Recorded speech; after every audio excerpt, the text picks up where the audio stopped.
Good morning. This is Plan to Win with me, Mark Henderson Leary, and my good friend Brad Freyer with Sandler Training. How are you this morning, my friend Brad Freyer from Sandler Training? Fantastic, Mr. Mark Henderson Leary.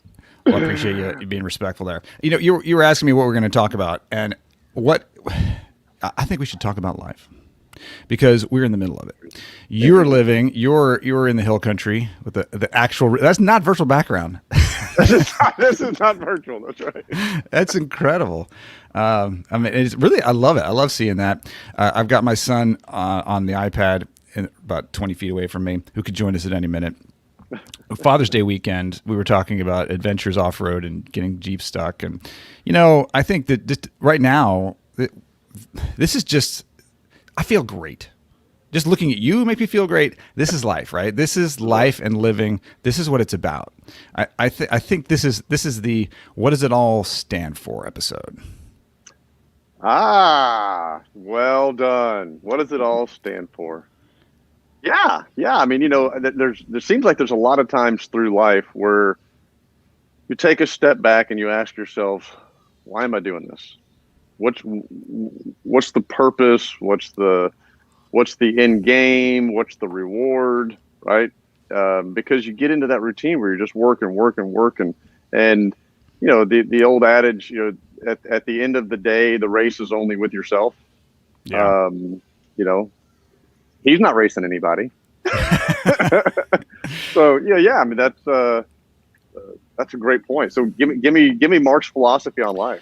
Well, we only have 27 more minutes, but I will say that I've learned a lot about hard work and delayed gratification and the balance between them. Now, I hate the word balance, but there is sort of there's a recipe there, and there's a polarity between. That's a better example. It's a polarity between delayed gratification, what you need to do now, and I think it boils down to understanding what matters most to you, so you can understand, you can make sure what you're doing now and what you're waiting for are equally valuable. That you should make decisions in the moment. Like the weekend was very outdoorsy, and I was hanging out with friends, right? I reconnected with an old friend, and so the time I spent was very meaningful to me, and some of it was stuff that was a result of hard work, driving a truck that I would not be able to have if I had not been able to, make the money to pay for it. But also, it didn't cost me anything to drive to see my friend who I hadn't seen in 4 years. So those things, understanding the right recipe of what matters. And I think a business needs to rest on those things, the core values, every minute of your life. If you've got customers that you don't like, if you built a business that puts you in situations routinely that are not enjoyable to you, that's a problem. Yeah. Well, and there's the old adage that live every life as if it's your last, but that's you can't do that, right? Live every life or live every moment. Did I say every life? Yeah, and I was like, I like that one. Live every life as though it's your last. Because that statement is actually true. Well, debatably, but let's go with it. That's fair. But yeah, live every moment as if it's your last. What would you do today if today was your last day on the planet? Kind of philosophy, and as nice as that is to think about how to get the absolute most out of every day, it's unrealistic because, to your point, to enjoy some of the things that you want in life, you have to put in the work to achieve it. And so, but where is that balance, right? Where is the balance of working so much and not enjoying life, knowing that tomorrow is not promised, but also working and building something that's important to you, and or building something that's going to provide for your family or for your future family or whatever that might be. And so it really is. I mean, it's that balance. And if you don't pay attention to it, time passes in the blink of an eye. And it's for me, I've never been a very good vacationer. Mm-hmm. I don't. Yeah, me either. I've always struggled taking big lumps of time off. I'm a Thursday through Sunday kind of vacationer typically, but once or twice a year we'll take a week-long vacation. But it's not comfortable for me. But it takes me 2 days to decompress, and then I finally, okay, now I'm in it, and then and then I get to enjoy it. But the time with the family, the relaxation, the recharging the brain, the recharging the body, super important. Well, there's a couple things that are competing there, I'm hearing. So a lot of leaders I work with struggle with the self-care piece of this, the reward, the downtime. Like, I don't want the downtime. And that is a challenge for sure. But there's also this layer of playing a game you don't like to have a reward you do want. And I don't want to. Oh, here we go. Yes, sir. How can I help you?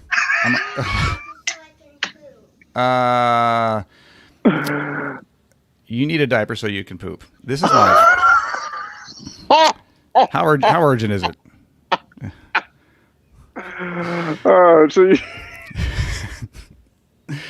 And you got a milkshake on your face too. You want to be on TV? I didn't realize that asking that was even an option. So if I just say, "Hey, Mark, I need a diaper so I can poop," would that be something that'd be delivered? Yeah. Okay. Hey, buddy, how are you? Hi. Say hi to Brad. Say hi. Can you say hi? Well, so I spent I don't blame him. I mean, I wouldn't want to talk to me either. I think I got a few minutes before the poop is super urgent.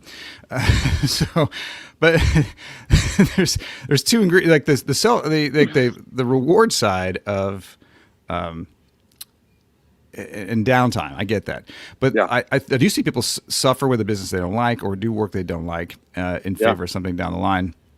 And I think that there is understanding of the finite game and infinite game. And I know I'm getting pretty deep on this pretty quick, but I want to hope I can tether this down. And a finite game, you do what you have to win. Like, the football game is over in 4 quarters, and so you do what you have to. Yeah. And you get a cortisone shot, you do something, you tape it up, it hurts like crazy. You don't think about that. This is about to be over in 2 quarters. A lot of people treat life like that. Yeah. But the infinite game concept is that there's really no end. There's no end in the global economy. There's no end in our lifetime. And the main thing we're trying to do is just enjoy the game. Stay in the game and enjoy it. And so that is becoming my philosophy, to make sure that every day is engineered not to win it, which is so ironic with the playing to win and all the winning themes in my world. I just think that it's about making sure the game is enjoyable, that you want to keep playing it. That's an interesting point, right? Because I believe that playing to win is an important concept, but I think it's important that you create your own scoreboard of what winning is. Yeah. Because if you're going to do something, right? If you're going to put forth the effort, if I'm going to get up and take a shower and get dressed and go to work, I might as well try to be the absolute best at what I'm going to do that day, right? Even if you don't like what you do, you should at least always try to do your best at it. And the definition of winning is up to you, right? Is it winning for me and my job function? Is it winning just, making sure that I enjoy my day? Is it winning that I make an impact on people around me? What's the definition of winning for you? I had a young mentee. Is that called a mentee? I was a mentor. He was a mentee. Yeah. His first job out of college, he wasn't real happy with his job, and he was complaining to me, and he wasn't saying it was beneath him, but he just wasn't happy in it, And so I said, look, you need to do your absolute best at everything you do in life. I said, so even if you don't like the job, you need to kill it. I said, because what happens if you kill it? Because, well, I mean, if I become the best or if I succeed at it, then I guess it'll probably get noticed by someone else. Yeah. I said, you have this job right now. Do the absolute best you can at it. Go in with a great attitude, great mindset, and try to kill it every single day, because that will create new opportunities for you. It'll open new windows. It'll get noticed. You'll get the eye of your leader or your manager. So what do you do if that person like that wakes up in the morning and says, there's just no way this is going to go well. I'm going to give it 110% and it's going to be bad. What do you do? Then you get the hell out. Damn right you do. Yeah. So that's the hard part. I think, especially when the hardest part of that is the gray area. Yeah. Like, you can kind of get by. There's enough money. It's not so impossible. And I think I've had to make those choices. I definitely have had to make those choices where this is not enjoyable, to the point where any further effort on my part is just going to waste my time and make me look bad. I have to get out of this game.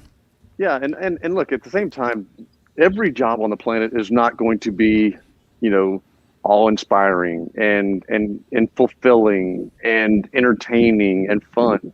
So I think if you go into the mindset that work is supposed to be fun and fulfilling, I think you're going to set yourself up for failure. I don't think that doesn't mean that at some point you don't figure out what that is for you and you find that.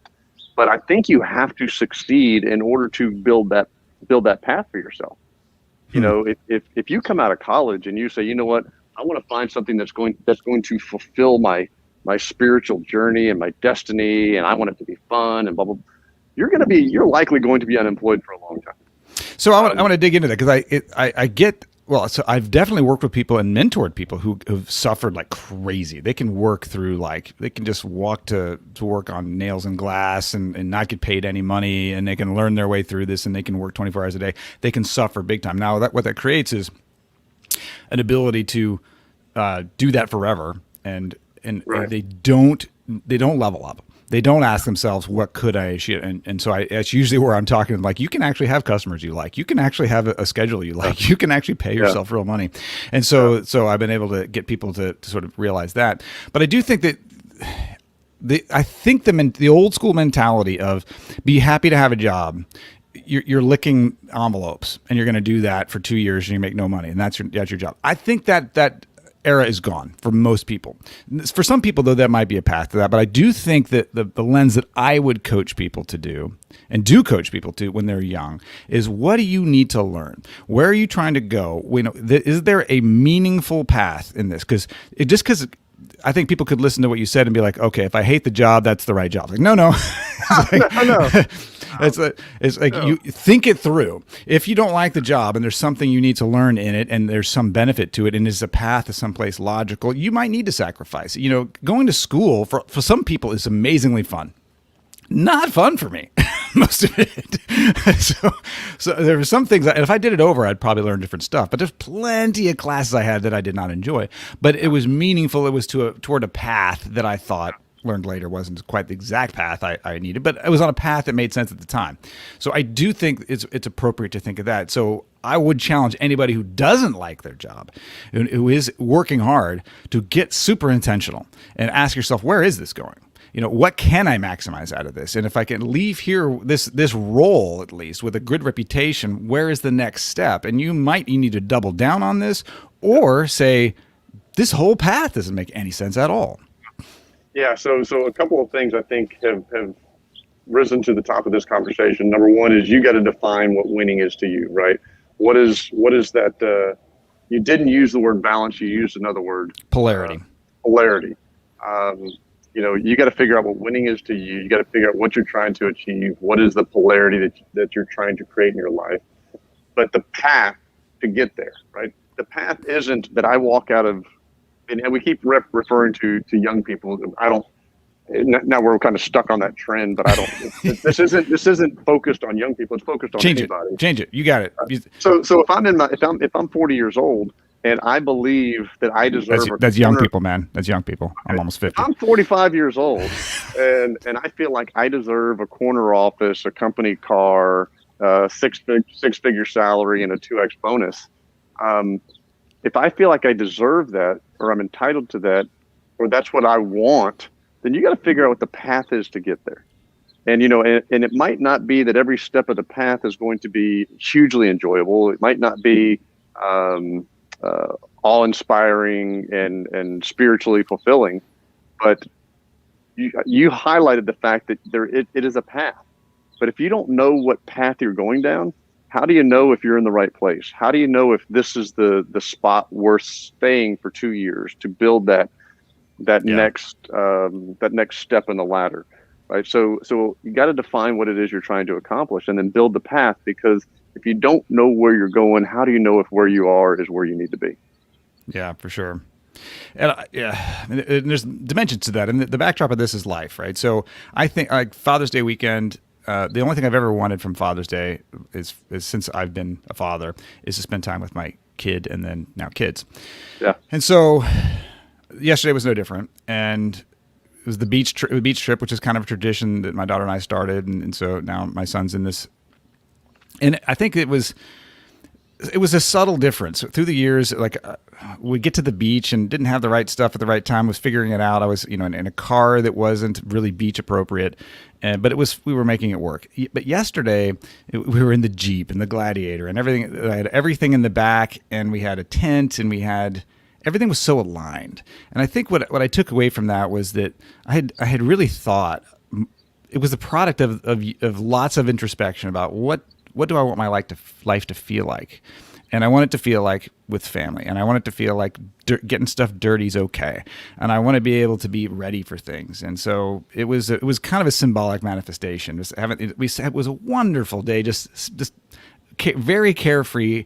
And it wasn't much to it, but it was the product of a lot of little changes, little decisions that it was great. And so I think that's the infinite game approach. Do really spend a lot of time being introspective about who are you? What do you value most? And build that into your life, decision by decision, in the business. Entrepreneurs in particular, the first 2 years of a business, and I did this, and many of my entrepreneurs organizations friends do this, the first 2 or 3 years of a business, it's just you and maybe a handful of people if you're lucky.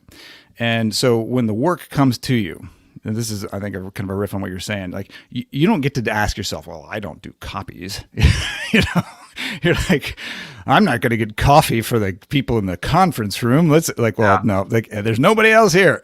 So I will order the pens. I will fix the printer. I will answer the phone. And so you do it.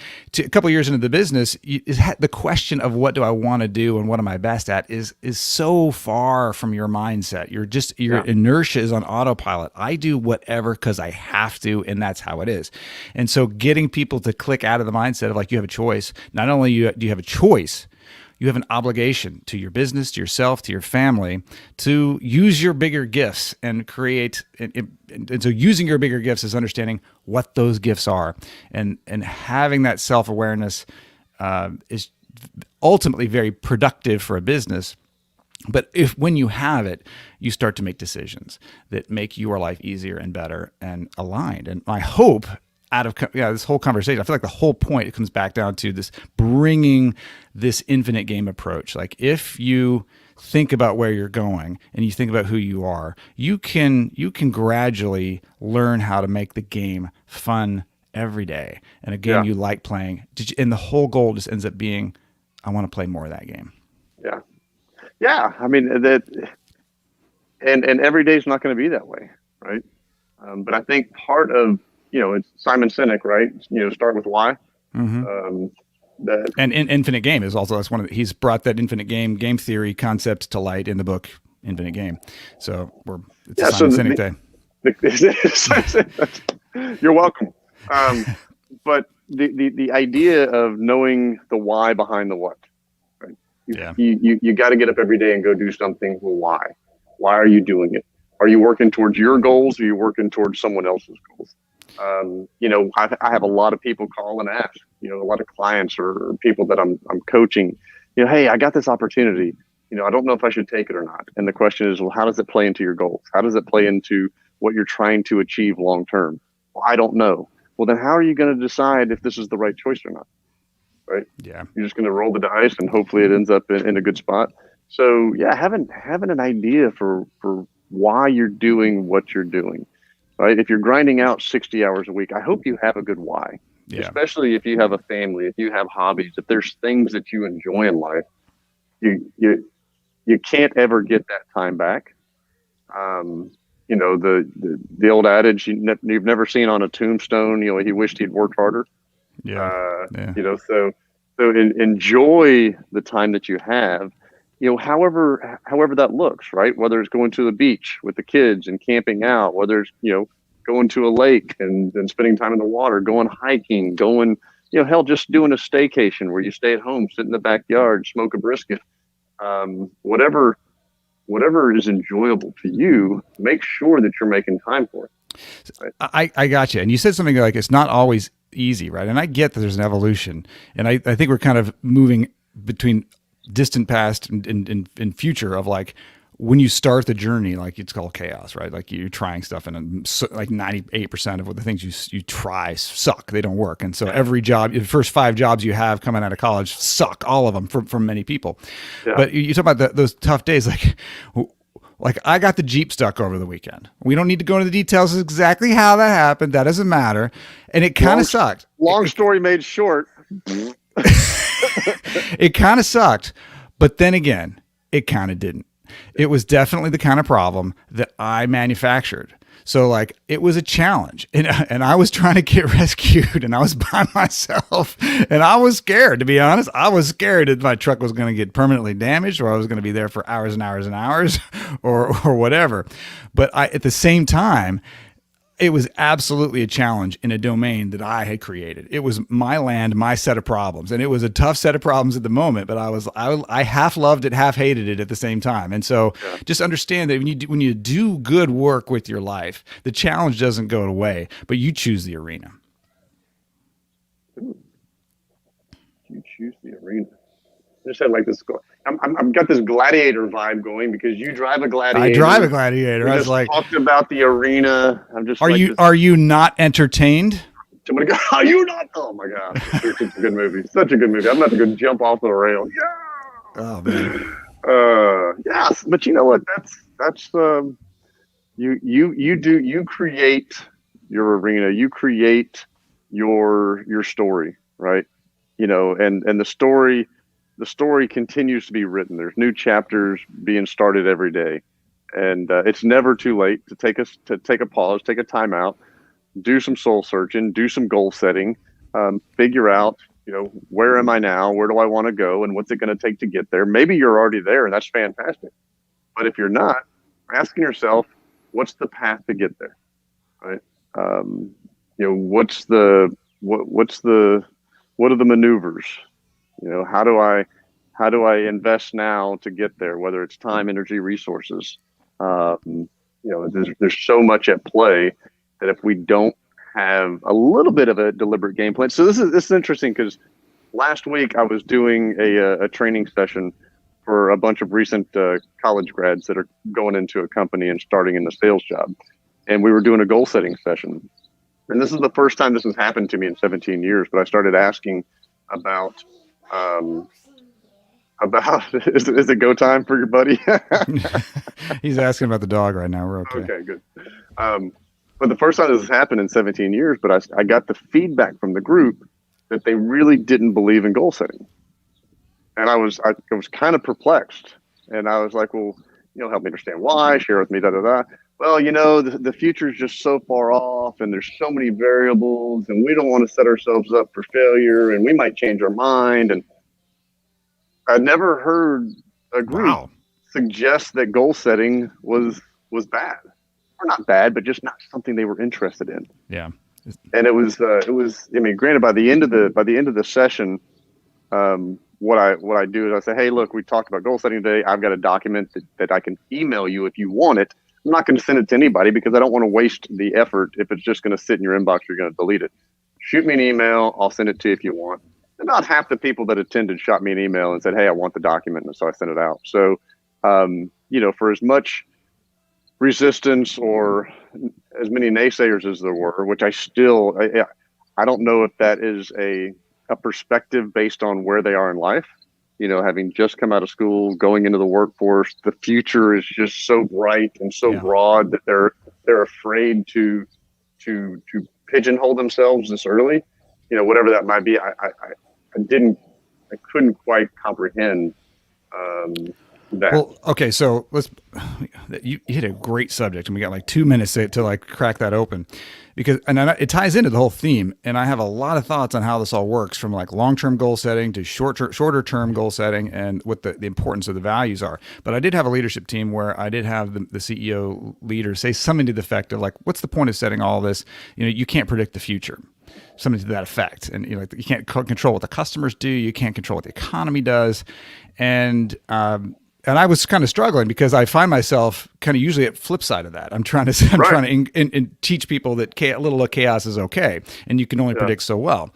And so he just wanted to give up on it. So I had to ask the question, and of course, Jordan Peterson talks a lot about this, but he talks about goal setting as a sense of how you filter the information coming at you. You have to have an aim. Otherwise, you don't know like what's working and what's not. So to create, you're creating a test. If you think of it very scientifically, you don't have to get invested in the outcome of the test. You just have to run the damn test and find out what information comes from it. It's like, well, let's where we want to go. Let's try it. And can we get there? Is it hard? Is it easy? Is it fun? Okay, let's change the whole experiment. So teaching people to run that experiment is so important. And understanding like when we set goals for our rocks, 80%, we don't want perfectionist thinking. 80% is an amazing percentage of goals to hit on a quarter-on-quarter basis. And so that's what we focus on. So I do heavily believe in long-term goal setting, because if you do that well, they're timeless, right? You're starting to figure out what universe you want to be a part of and what universe you want to help create. And then you bring it very near. I say very near, it's relative, still long-term goals, but you want to bring it to like the quarter of like what sense of the future do I have confidence I can predict a little bit? And you just go after that, and you tactically do that.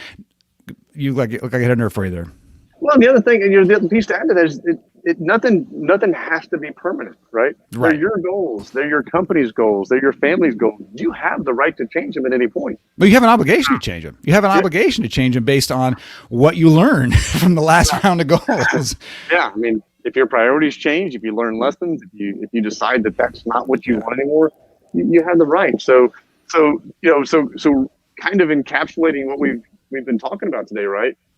Understand what winning means to you. Getting a sense for what's the long-term play. Where are you now? Where are you going? And what is happiness? What does winning look like to you? And understanding that path, right? Building the path so that you know what you need to be doing, because every day, every week, every month isn't going to be stellar. We'd love it to be, but that's unfair to create that expectation for yourself. But invest time in charging your battery, investing in yourself, right? Decompressing, relaxing, and enjoying the life that you're working for in the present.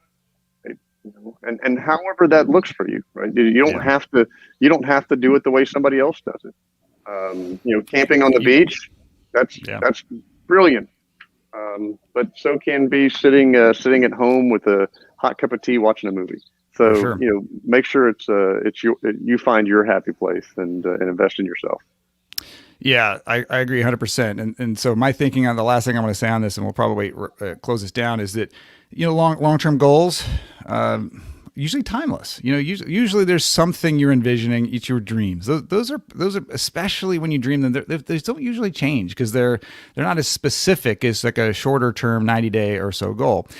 You got to have them both. You got to have those aims. You got to try things and learn and adjust along the way. You got to try to call the shot to see what happens. Run the experiment over and over again and learn things, and learn most of all what I think is most important, and what I think this episode is about, is you got to learn what you value most. Because when you end up with good, solid personal core values, and business core values I teach constantly, and I also teach personal core values, and they are a little different. They do different things a little bit. They overlap. They're related, but they are different. And if you understand, like for me, for example, realness is my number one core value. Quality of design and construction are my second core value, and efficiency of time. There's a few more, but those are the top ones that come to mind.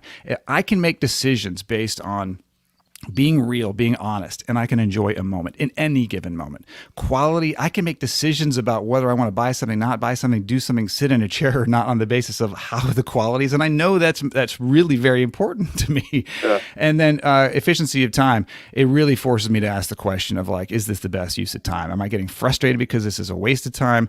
Or should I snuggle with my son, or should I spend time with my daughter? And those are not wastes of time. And I love to do those whenever I can get as much of those. And those don't cost extra money, and I know how valuable they are to me. And that's not platitude. I did not copy that from somebody. I really earned that the hard way by not spending it and realizing how important it is to me.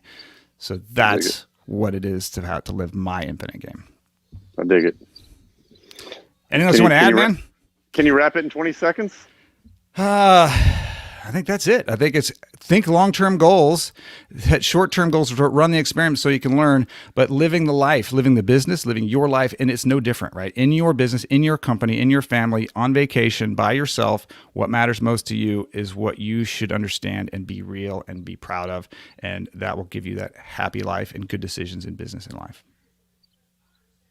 Yeah, you didn't make it in 20 seconds, but I liked it. Oh man, we hit the time. All right, we'll see you next time, Brad. Have fun in Hill Country. Y'all be well. All right, thanks, buddy. See you next time. Bye.